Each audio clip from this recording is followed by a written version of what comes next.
This is a good example of active versus inactive pieces, and what can happen if you're stuck defending a weakness.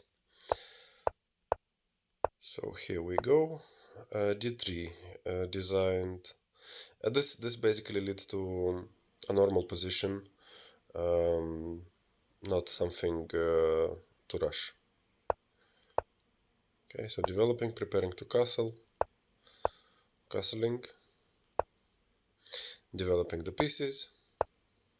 This move a6, I like it because it creates a space for the bishop in case, for example, if the knight comes to a4 trying to grab it. Okay, so this kicks the bishop away, and now this one is designed. This move is actually a good one, in my opinion, of course, because the bishop, the light square bishop of black, he's made already two moves, and this is the third move. It exchanges the white bishop, brings the queen to e2, which is nice. Okay, attacks the queen, queen goes back, also defending the pawn on c2. And now this is asking again for an exchange. I exchange the pieces, bring the knight back, attack the bishop, bishop goes all the way back, and now exchanging the bishop. So far so good. So white, as a result of the opening, white has an open f-file, and the active pieces of black were all exchanged. Okay, so this is a mistake because knight can just take, and then the knight on f6 is undefended. Takes, and this pawn on f7 is going to be the square that the game goes round I mean, goes round around. Okay, so queen comes to f3, attacking the pawn on f7, so defending. You can already see, and you can already get an idea of who is attacking and who is defending here. And of course, white is much easier to play in this type of positions. So defending again. Now this is asking for an exchange of queens, which happens. Attacks the pawn on g5.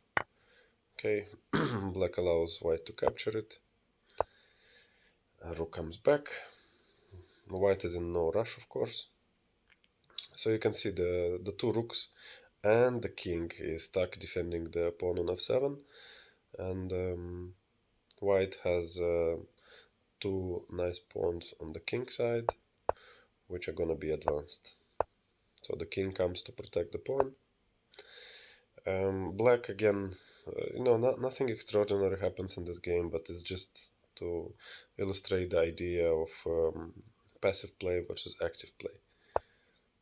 So white can even push the king to g4 and then start pushing the pawns, but this is easiest, striking in the center. So takes. Now the rook goes back. King comes closer to the center. It will be very useful in the end game after the rooks are exchanged. Okay, so king goes back. It self pins against the two rooks. Just visually, it's not a pleasant move to play. Okay, the pawn goes up and then goes again because it's pinned. The rook cannot take it, and also the pawn cannot take it. Now everything goes off the board, exchanges, and now you can see, if we stop for a moment, you can see that